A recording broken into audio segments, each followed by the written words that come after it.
इस क्लास में आप देखने वाले हैं BA first semester English literature, यानी आपका इंग्लिश सब्जेक्ट जो है उसमें यूनिट नंबर 8 जो कि है computer and writing skills in English.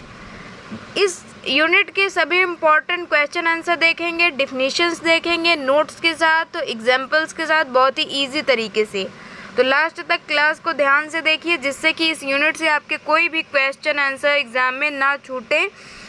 चलिए शुरू करते हैं। सबसे पहला आता है कि power point presentation. What is power point presentation? ये बहुत ही ज़्यादा इम्पोर्टेंट क्वेश्चन है आपके इस यूनिट का।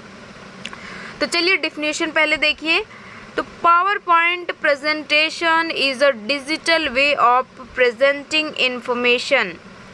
पावर पॉइंट प्रेजेंटेशन जो है एक डिजिटल वे, एक तकनीकी तरीका है टू प्रेजेंट, किसी भी जानकारी को प्रेजेंट करने का, दिखाने का एक तरीका है पावर पॉइंट प्रेजेंटेशन। जैसे आपको ये भी स्लाइड दिख रही है जिसमें कि हम आपको क्वेश्चन आंसर बता रहे हैं, तो ये एक प्रेजेंटेशन माना जाता है। ये एक power point presentation, power point में ये प्रेजेंटेशन बनाया जाता है, इसलिए इसका नाम है पावर पॉइंट प्रेजेंटेशन। अगर आपने कंप्यूटर थोड़ा बहुत चलाया होगा तो आपको पावर पॉइंट प्रेजेंटेशन के बारे में ज़रूर से पता होगा। ये एक वे होता है, डिजिटल वे होता है, एक सॉफ्टवेयर होता है थ्रू किसके द्वारा इंफॉर्मेशन। तो डिफिनीशन देखिए आप, a power point presentation is a digital way of presenting information. ये जानकारी को प्रेजेंट करता है, दिखाता है थ्रू डिजिटल स्लाइड्स। ये एक स्लाइड है ना, स्लाइड के जरिए कुछ इंफॉर्मेशन को प्रेजेंट करता है। दैट इंक्लूड, जिसमें कि इंक्लूड होता है, शामिल होता है टेक्स्ट, पिक्चर, कुछ पिक्चर्स शामिल होती हैं, टेक्स्ट यानी जो लिखा गया है, और चार्ट्स कुछ शामिल होते हैं, और एनिमेशंस ये जो हैं शामिल होते हैं प्रेजेंटेशन में। अब एक बार थोड़ा और क्लियर कर लीजिए कि पावर पॉइंट प्रेजेंटेशन है क्या। ये एक डिजिटल तरीका है जिसमें हम स्लाइड के जरिए किसी विषय को चित्रों, शब्दों और ग्राफ के माध्यम से समझते हैं। जैसे कि अभी आप टेक्स्ट के माध्यम से समझ रहे हैं, अगर इसी को हम थोड़ा एनिमेशन और पिक्चर्स के साथ समझाएं, वो टॉपिक अलग होते हैं। जैसे आप कार्टून देखते होंगे, उसमें कुछ पिक्चर्स होती हैं, है ना, वही होता है प्रेजेंटेशन, समझाने का एक तरीका होता है। एग्जाम्पल से समझिए, a presentation on clean mission, clean India mission. ये एक प्रेजेंटेशन, इस टॉपिक पे आपको बनाना है, तो आप जो तरीका होगा आपका स्लाइड्स बनाने का, ये एक प्रेजेंटेशन का वे है। अब देखते हैं सेकंड इम्पॉर्टेंट क्वेश्चन इस यूनिट का है, क्वेश्चन नंबर 2 है लेटर राइटिंग। लेटर राइटिंग की डिफिनेशन देखिए। What is letter writing? Letter writing is the art of communication. Letter writing एक कला होती है बातचीत करने का, कम्युनिकेटिंग यानी बातचीत करने का एक आर्ट है letter writing. A message through written words, एक मैसेज, एक संदेश जो कि हम लिख कर प्रेजेंट करते हैं, यही होता है letter writing. It can be formal यानी ऑफिशियल हो सकता है, और इनफॉर्मल यानी पर्सनल। ये ऑफिशियल और पर्सनल दोनों तरह का होता है लेटर। लेटर जो है वो 2 तरह का होता है, जिसमें कि हम मुख्य रूप से कम्युनिकेट करते हैं, बातचीत करते हैं। जैसे कि समझिए, लेटर एक का अर्थ होता है लिखित रूप में संदेश, लिख कर रिटन फॉर्म में, और यह 2 प्रकार का होता है, एक फॉर्मल और एक इनफॉर्मल। 2 तरह के होते हैं लेटर। अब एग्जाम्पल से समझिए। फॉर्मल लेटर में जैसे कि आप जॉब एप्लीकेशन हो गया, और इनफॉर्मल में जैसे कि आप अपने फ्रेंड को लेटर लिख रहे हैं, तो ये होता है letter to a friend and job application, formal and informal ऐसे। Question number 3 important question, resume and CV writing. Resume क्या होता है? अ रिज्यूम और CV is a brief written summary of a person. Resume और CV जो कि similar ही होते हैं, बस ये होता है CV जो होता है वो थोड़ा डिटेल्ड होता है, 2 या 3 पेज का, रिज्यूम जबकि 1 या 2 पेज का होता है बस, जिसमें कि ब्रीफ रिटन समरी होती है। एक ब्रीफ रिटन समरी है रिज्यूम और CV, जिसमें क्या होता है, एक पर्सन के एजुकेशन, उसकी स्किल एंड वर्क एक्सपीरियंस के बारे में लिखा होता है। यूज्ड फॉर, जिसका यूज़ हम किस लिए करते हैं? फॉर अप्लाइंग अ जॉब, एक जॉब के अप्लाई करने के लिए हम रिज्यूम और CV राइटिंग लिखते हैं। जैसे कि आपको कहीं जॉब लेना है तो आप अपनी क्वालिफ़िकेशन, एजुकेशन, इन सभी को लिखेंगे, तो यही होता है रिज्यूम और CV। रिज्यूम CV एक दस्तावेज होता है जिसमें व्यक्ति की शिक्षा, कौशल, अनुभव की जानकारी दी जाती है, जिसे नौकरियों के लिए इस्तेमाल किया जाता है।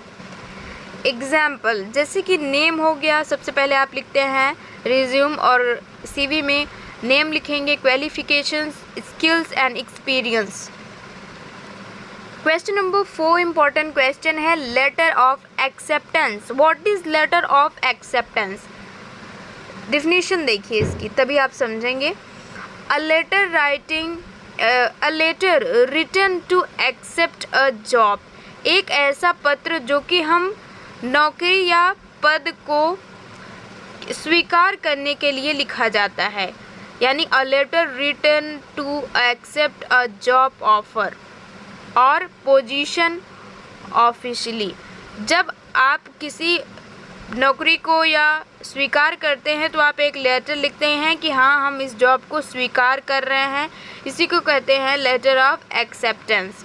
फिर आता है सेकंड लेटर, इससे भी बहुत ज़्यादा क्वेश्चन आता है, रिजिग्नेशन, लेटर ऑफ रिजिग्नेशन। तो a formal letter written to inform the employer about leaving a job. जब आप एक जॉब को लीव करते हैं, छोड़ते हैं, तब आप लिखते हैं कौन सा लेटर, जो कि फॉर्मल होता है, रिजिग्नेशन लेटर। यह एक औपचारिक पत्र होता है, फॉर्मल लेटर, जो कि नौकरी छोड़ने की सूचना देने के लिए लिखा जाता है। आप अपने एम्प्लॉयर को ये सूचना देते हैं कि आप ये जॉब छोड़ रहे हैं, तब लिखा जाता है letter of resignation. Question number 6 आता है online writing. What is online writing? Online writing refers to writing and publishing content। Online writing का मतलब होता है कि इंटरनेट पर लिखना या प्रकाशित करना। ऑनलाइन का मतलब ही होता है इंटरनेट से जुड़ा हुआ काम ना। तो content on the internet such as blog, article और ईमेल, यानी ब्लॉग, आर्टिकल, ईमेल, यही सब लिखना ही होता है ऑनलाइन राइटिंग। जिसमें कि हम ऑनलाइन राइटिंग में हम मुख्य रूप से क्या लिखते हैं? ब्लॉग के बारे में लिखते हैं, आर्टिकल, ईमेल लिखते हैं। ऑनलाइन जब ये सब लिखते हैं तो यही कहलाता है ऑनलाइन राइटिंग। बस इतना ही समझना है आपको, ज़्यादा कुछ इसमें खास है नहीं। अब आ जाता है क्वेश्चन नंबर 7, ब्लॉगिंग। ब्लॉगिंग, कोई भी डाउट है तो प्लीज़ कमेंट ज़रूर से करिएगा। ब्लॉगिंग क्या होता है? Blogging is a writing and sharing article और opinion on a particular topic on the internet. Blogging जो होता है, ब्लॉगिंग का मतलब है कि किसी विषय पर अपने विचार या जानकारी इंटरनेट पर साझा करना। कोई भी टॉपिक हो, आप अपना विचार अगर साझा कर रहे हैं इंटरनेट पे, तो वही कहलाता है ब्लॉगिंग। डिफिनीशन एक बार फिर से पढ़ लेते हैं। Blogging is a writing and sharing article, opinion on a particular topic on the internet. Question number 8, important question, content writing. What is content writing? Content writing mean creating written material for websites, advertisements and online platforms. Content writing का अर्थ होता है website या विज्ञापन के लिए लेख या जानकारी लिखना।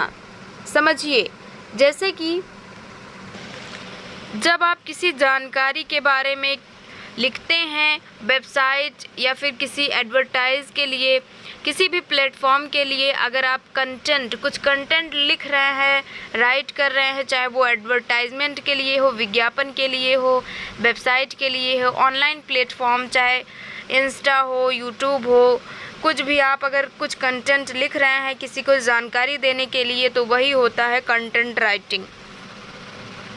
डिफिनीशन देखते हैं फिर से एक बार, जिससे आपको याद हो जाए। Content writing means creating written material for website. ये एक रिटन मटेरियल होता है for website advertisement and online platforms. Next important question, email writing. Email writing is a process of sending message. email writing एक process होता है, एक प्रक्रिया होती है सेंडिंग अ मैसेज, मैसेज भेजने की। जैसे आप व्हाट्सएप पे मैसेज भेजते हैं, इंस्टा पे चैटिंग करते हैं, यही सब होता है। एक प्रोसेस होता है सेंडिंग मैसेजेस को भेजने का एक प्रोसेस है।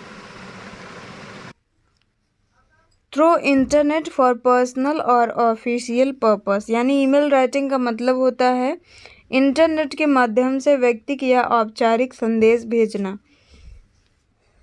जैसे कि एक एग्जाम्पल से समझिए कि रिक्वेस्ट फॉर लीव, आपको छुट्टी लेने के लिए एक ईमेल लिख रहे हैं ऑनलाइन, तो वही होता है ईमेल राइटिंग।